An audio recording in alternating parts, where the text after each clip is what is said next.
Karanlık bir gece, yol görünmüyor. Yürüyorum dikenlerin üstünde.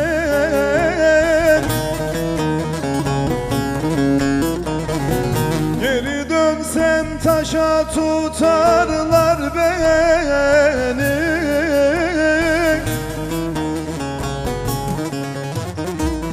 Yürüyorum dikenlerin üstünden, yaralıyam üstünden, yaralıyam üstünden.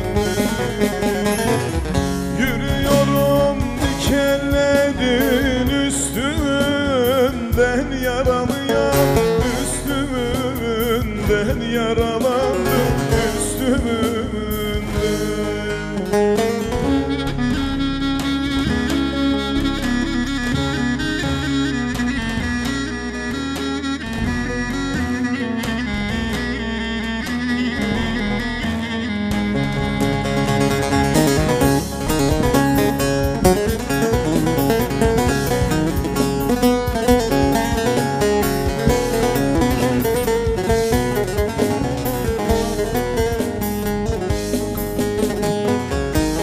Aşarken doğup şalkı atmıyor.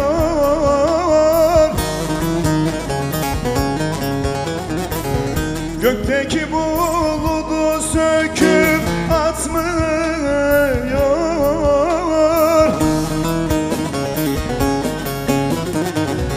Ay karardı, yıldız ışık saçmıyor.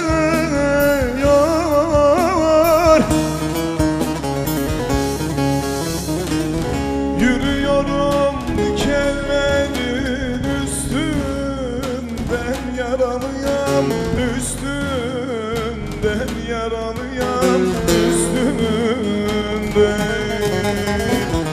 Yürüyorum dikenlerin üstünden, yaralıyam üstünden, yaralıyam üstünden.